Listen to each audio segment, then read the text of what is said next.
last production covered the axial skeleton in detail, bits and pieces of the appendicular skeleton were mentioned as appropriate. This time we'll go through the appendicular skeleton in full. We'll use the articulated skeleton, as well as a number of disarticulated bones. Let's zoom in for a closer look, and we'll get started. The appendicular skeleton is highly organized, consisting of an upper and lower division. Each division consists of a girdle, as well as the bones of the extremities. The upper division of the appendicular skeleton consists of the pectoral girdle and the bones of the upper extremities, that is, the bones of the arms, extending to the tips of the fingers. The bones of the pectoral girdle include the clavicle anteriorly.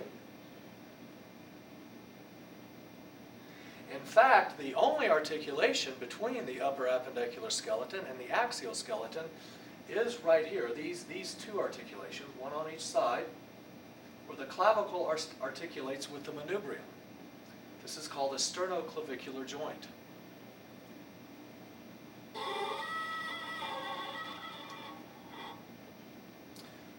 The posterior bones of the upper appendicular skeleton are the scapula. So again, in addition to the bones of the pectoral girdle, the upper appendicular skeleton also contains the bones of the upper extremities, the arms. The arm, or rather the bone in the upper arm, is the humerus. The bones in the lower arm, or the antebrachium, are the ulna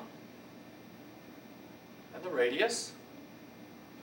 Notice that this arm is in anatomical position. The ulna is the medial bone in anatomical position. Distal to the ulna and the radius, I'm going to rotate now, are the bones of the wrist, the carpals, the bones of the hand, the metacarpals, and the bones of the fingers, the phalanges or phalanges.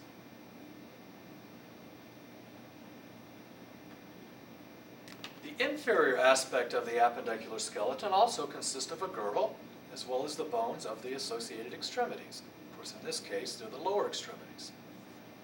The girdle in this case is called a pelvic girdle, and it is all of this is formed from the right and left os coxae.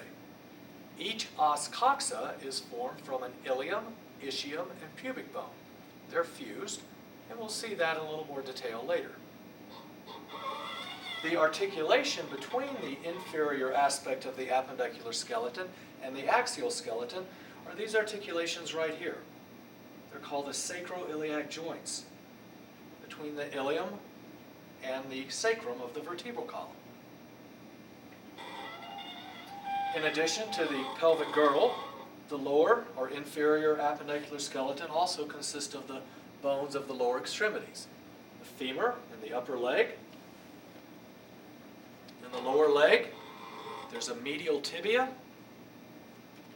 a lateral fibula, of course the patella, the kneecap between the femur and the tibia.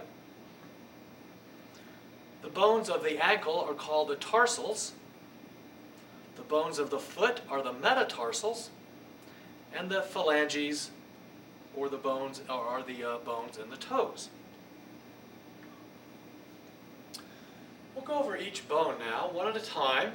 We'll go through the upper division of the appendicular skeleton, pectoral girdle, bones of the upper extremities, then we'll move to the lower division of the appendicular skeleton, pelvic girdle, bones of the lower extremities. I'm going to zoom in a little bit, because we're going to start with the clavicle. This is the clavicle right here. Again, note that it is the only articulation between the upper appendicular skeleton and the axial skeleton. And again, that articulation is right here between the medial or sternal aspect of the clavicle and the manubrium of the sternum. And that joint is called the sternoclavicular joint. Laterally, the clavicle articulates with the acromion process of the scapula. So the lateral extremity of the clavicle is the acromial extremity of the clavicle. And again, it articulates with the acromion process of the scapula to form the acromioclavicular joint. Zoom in just a little more.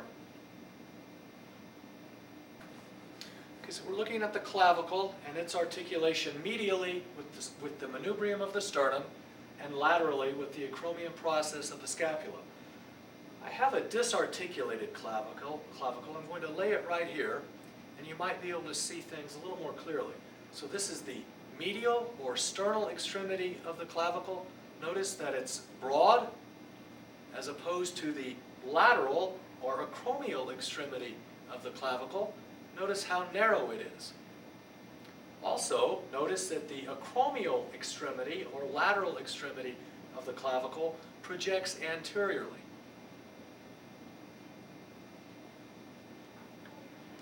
Our next bone is the scapula.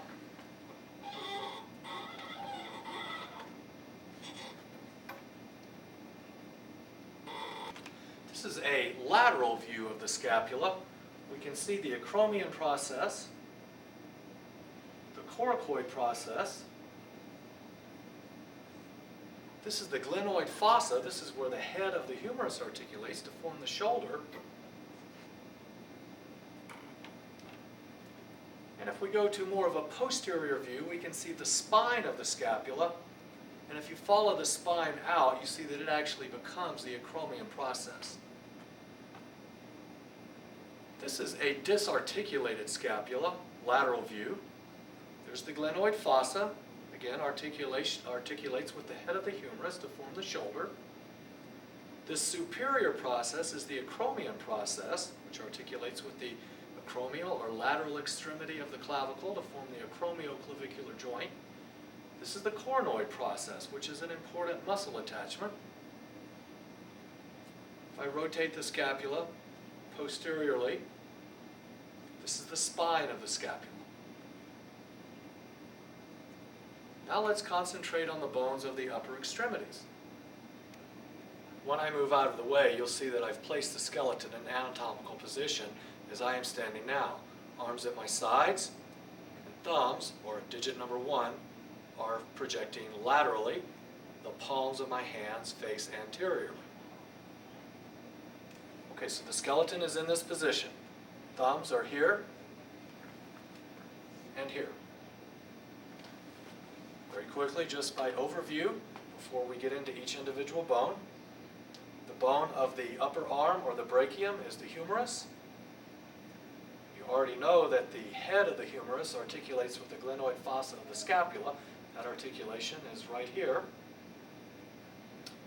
The bones of the antebrachium or upper arm are a medial ulna.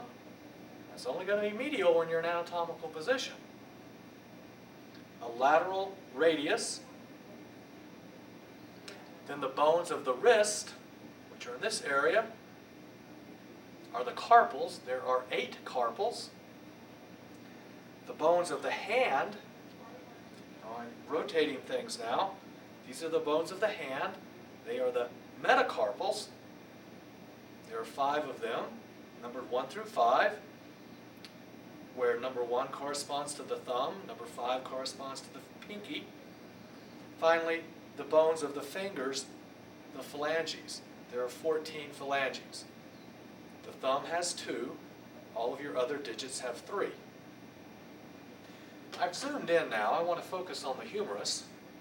And I think that with the appendicular skeleton, much more so than with the axial skeleton, it's very, very helpful to use the articulated skeleton in conjunction with the disarticulated bones. Certainly you want to use both.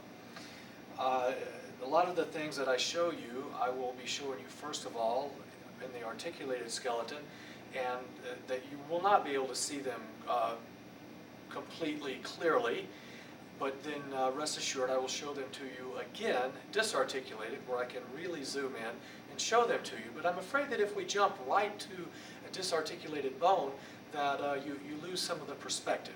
So let's try it this way. The proximal aspect of the humerus has a head.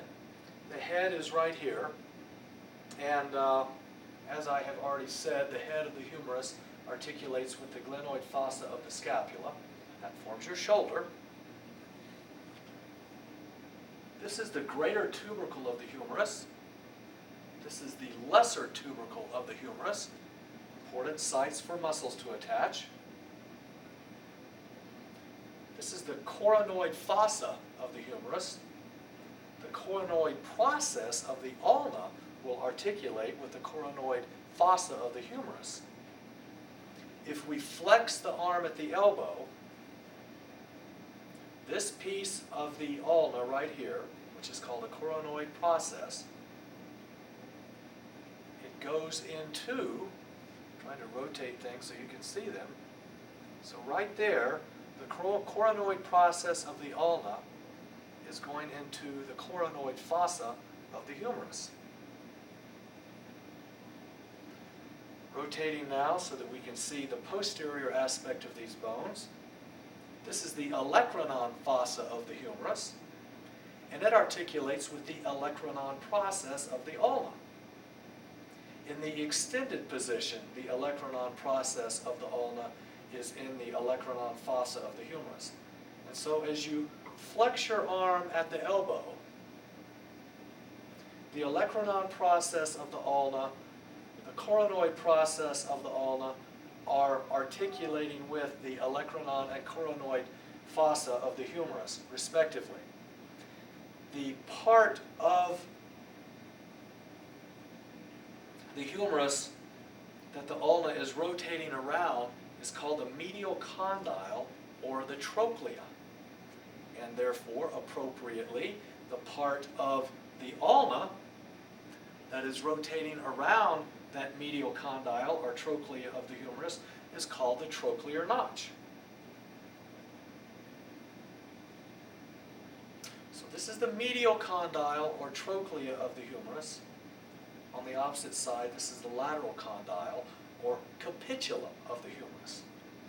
Now let's go to a disarticulated humerus and see all of these things again. Okay, so I've placed a disarticulated humerus. This is actually the right humerus on the camera case. And I'm going to have to move things around a little bit, zoom in and out, and see all of these surface features. This is the proximal aspect of the humerus, distal aspect of the humerus. If we start with the proximal aspect of the humerus, this smooth articular surface is the head. One more time, that articulates with the glenoid fossa of the scapula to form the shoulder.